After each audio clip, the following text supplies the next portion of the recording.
Turns out drones are a fan favorite, though one of the things the core rulebook doesn't really explain adequately.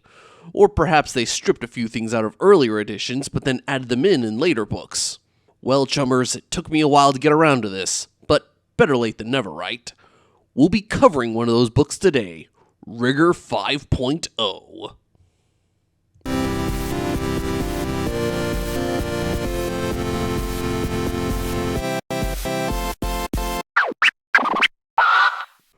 Rigor 5.0 is some 200-odd pages long and filled with all kinds of neat stuff for, you guessed it, riggers. Neat stuff like discussions of all the ways a rigger can be played, some new equipment lists, and my favorite thing to find in any RPG, new game mechanics. For the benefit of anybody whomst will be rewatching this to refresh their memory on the mechanics, I'll cover the sections that include mechanics first. Starting on page 116, you have Automated Army, which gives you some background on how drones came to be, and the place various megacorps have in the 6th world when it comes to the manufacture of drones. You know, the stuff I typically don't read, corner-cutting dreckhead that I am. This chapter also has rules on customizing drones, though. First, it does state that drones can also use the Building the Perfect Beast rules for vehicle customization, present later in the book. However, there's a story reason for the two different rule sets. Drones are smaller, more compact, and thus have less room to work with. That said, the only major difference I noticed is that drone customization is much simpler and doesn't have as many options. The basics are that drones have mod points equal to their body. The write-ups in Rigor 5.0 have a parentheses next to their body score. The parentheses number indicates how many points they have available, since some drones come with mods already installed. That said, it's otherwise a matter of picking out what mod you want, paying the appropriate cost and mod points in New Yen, and then spending a little bit of time working on the drone to make it happen. Each individual modification includes any other restrictions for adding them in their write-ups, so do be sure to read those carefully. There's a lot of options ranging from improving drone stats to even making certain parts of a drone worse so you can get back a few mod points. One important thing to note though, some mods use the drone's base body in their calculations for what they do. If this happens to be 0, as is the case in micro drones, you treat it as 1/2, 0.5. Because the multiplicative property of 0 often causes 0 to be the exception to many rules in mathematics, because things would otherwise break if it's not treated as an exception. Much like how 0 factorial is equal to 1, being an exception to the rules of factorials. What's a factorial? How is 0 factorial an exception to the rules of factorials, you may be asking yourself. That's all outside the scope of this video. Though any of you turbo nerds who already know about factorials are likely about to correct me as to why 0 factorial's value is in fact not an exception.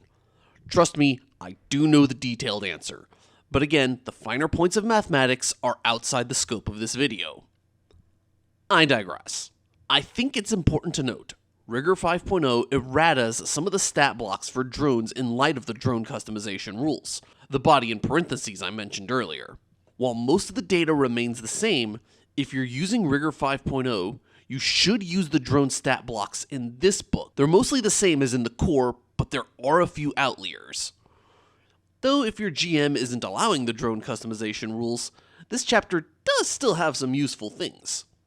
Specifically, there's more drone stat blocks, including my favorite, whose existence is rightfully denied, and that any sensible GM would ban outright.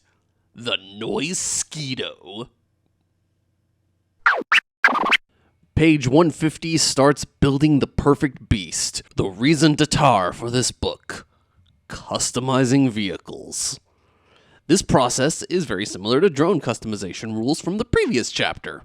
You have a number of slots equal to the vehicle's body rating for adding modifications. Where the vehicle rules differ, however, is that you have a total of 6 categories to work with. These categories are powertrain, protection, weapons, the body proper, electromagnetic systems, and cosmetic features. There's also a few more details in vehicle customizing rules compared to the drone rules, but Given their similarities, you can use the vehicle rules to fill in some gaps for the drones if need be. With that said, let's go over the basics of customizing. First, you need the parts to actually build the customization into your vehicle. You can also acquire a plan for installing the mod to gain some bonuses when time comes to roll for adding in the mod. Rules for how having a plan helps can be found on page 146 of the core rulebook. The long and short of that being that having a plan gives a small bonus, but you need a logic of at least 5 to avoid taking penalties if you don't have this plan. As for where to find plans, it's not unreasonable to be able to buy them from somewhere, borrow them, or even pirate them off of the Matrix. Or, if you have a decent engineering skill, you could even draft it yourself using the engineering skill and an appropriate knowledge skill for what you're trying to make. Keep in mind that each mod plan only works for a specific model of vehicle. You cannot use your plan to install a machine gun onto a motorcycle to help with doing the same thing for a minivan. Each mod also has a required set of tools you'll need, ranging from a kit at the smallest end to a shop in the middle and a facility at the high end. Basically, kits mean you can probably do it in the parking lot of your apartment, while a shop is like a mechanic's garage with ample space and tools for lifting up a vehicle to work on it easily, and a facility is pretty much a small-scale factory.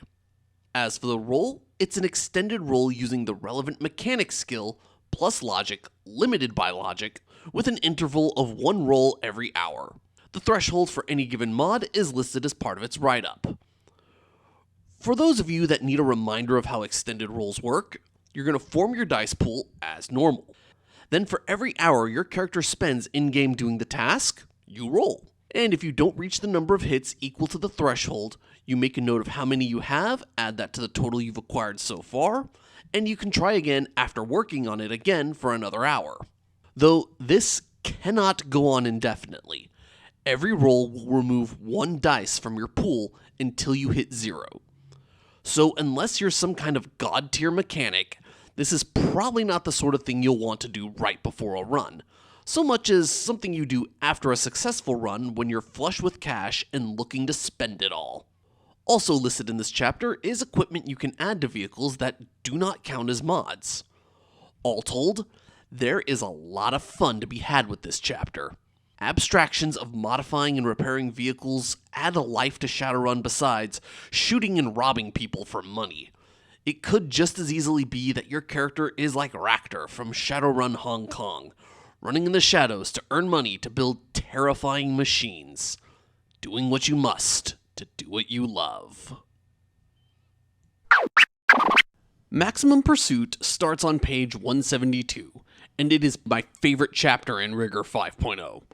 It expands on vehicle chases, giving it more depth than what was presented in the core book. One thing that the core book and Rigor 5.0's rules have in common is that it uses range bands to determine what you can do and whether or not you manage to escape or catch up with your target during a vehicle chase. What Rigor 5.0 adds, however, is more definition to the actions you can do, and brings more of the vehicle's stats into the equation, making vehicle customization all the more relevant.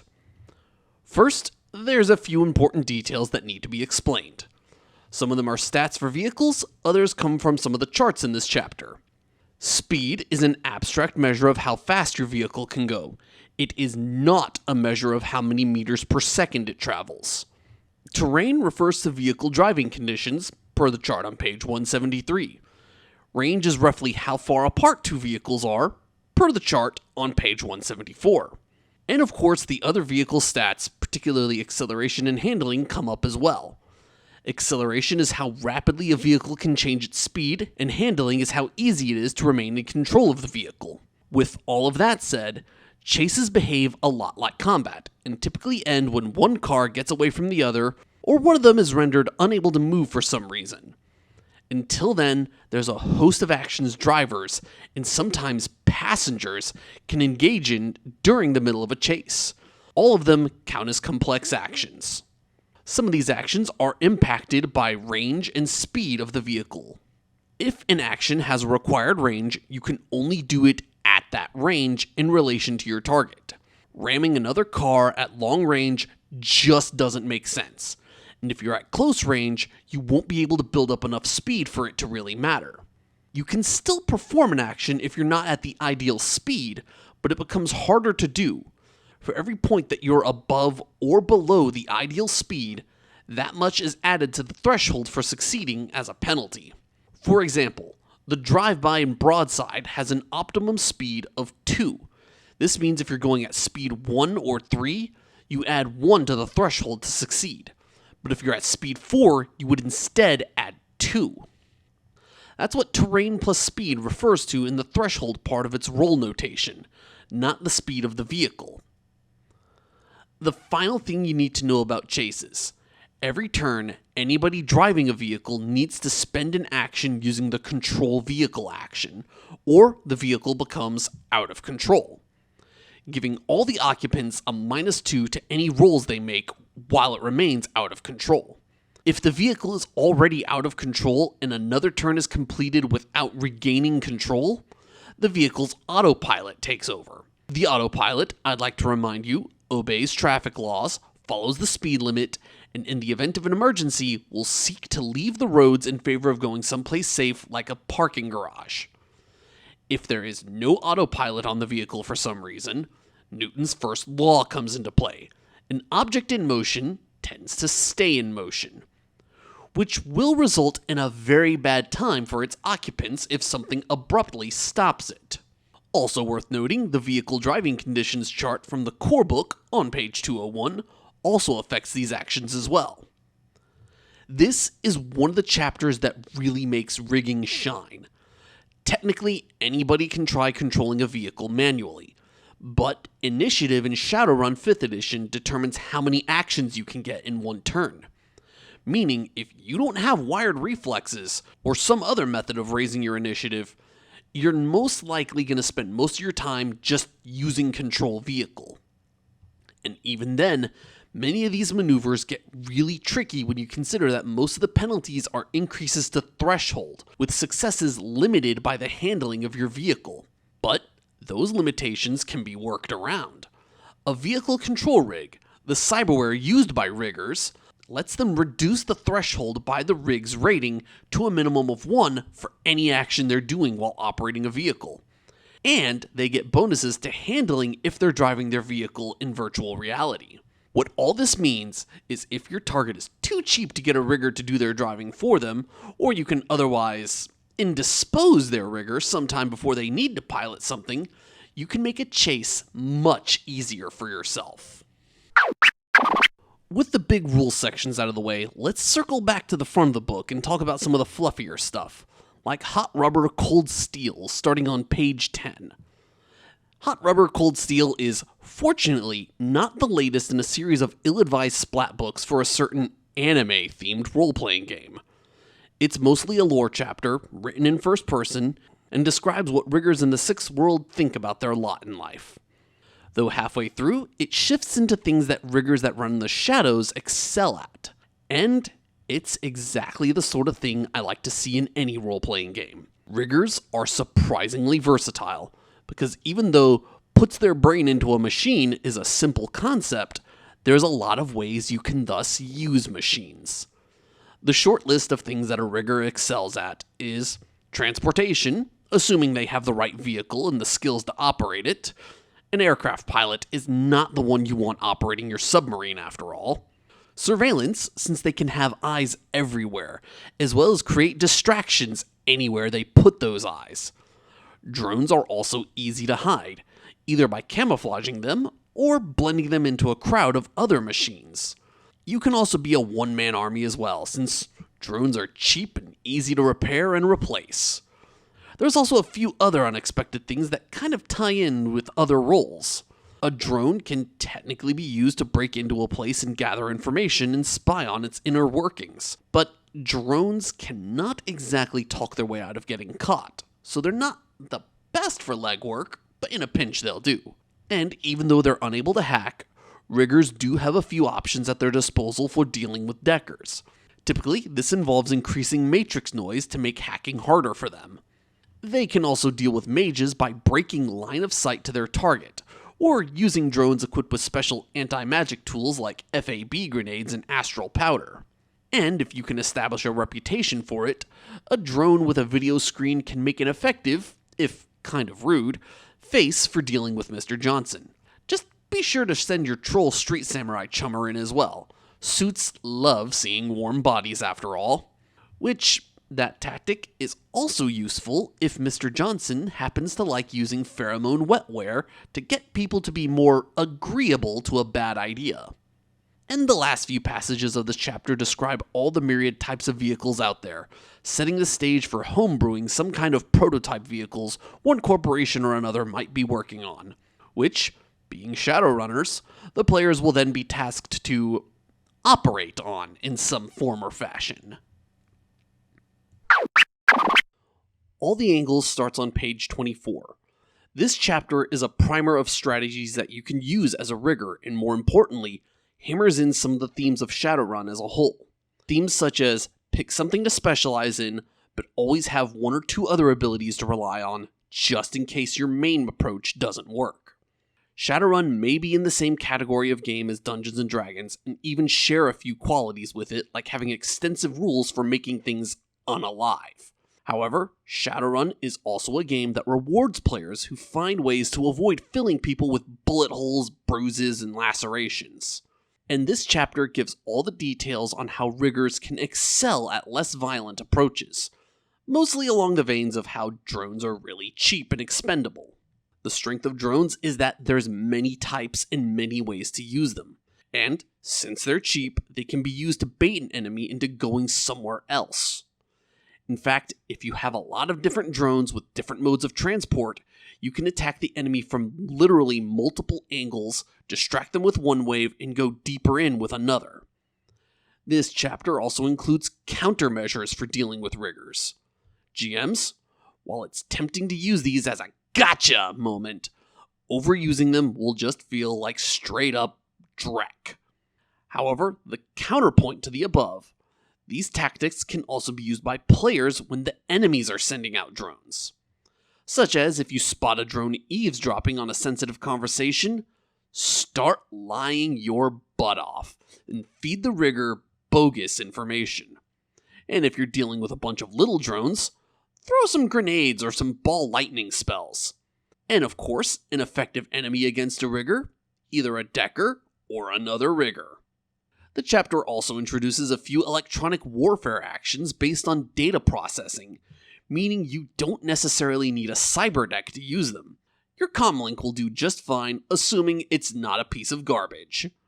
Most of the effects are either bonuses to drones for locking onto a target, or things that increase or decrease noise, an environmental factor that makes communicating with drones more difficult. A few other optional rules in this chapter include rules for repairing broken machines, or just tearing them apart to salvage still usable parts. And a very fast and loose ruling about fuel. Generally, a drone can operate for about 6 hours, maybe more or less depending on how light or heavy they're being used. You're not necessarily required to keep track of every drop of gasoline in their tank or kilowatt of electricity stored in their battery. Shadowrun has enough paperwork and bookkeeping already. Let's not make it more complicated. The remaining chapters of Rigger 5.0 are new stat blocks and character creation options. On the Bleeding Edge has various positive and negative traits for riggers, along with some extra life module options for riggers using the life module rules from Run Faster. See page 65 of Run Faster for details on those. Demo Derby is a listing of various land vehicles, and Ruling the Waves is for all your aquatic vehicle needs, and Air Superiority is for anything that goes into the sky. Vehicle lists: land, water, and air. Not much else to say. And if you need some drones, there's Automated Army, which we covered that earlier. This book is a must-have for anybody that plays as a rigger in Shadowrun 5.0. It fleshes out riggers to be more than just, hey, I drive really good with this computer in my head. It gives you rules on how to customize vehicles, expand on vehicle chases and repairing, and of course, gives you more vehicles and character creation options to play with. The only thing I'd say is missing is perhaps rules on making machines from scratch. But to be perfectly honest, there's plenty present here with vehicle and drone customization you could use that as a starting point to, well, make your own rules for making your own machines. 10 out of 10. Rigor 5.0 is a good book. Thanks for watching. If you found this helpful or interesting, give me a thumbs up like. And if you want to hear more about Shadowrun or other complex tabletop role-playing games, hit subscribe if you haven't already. And remember, chummers, shoot straight, conserve ammo, and never cut a deal with a dragon.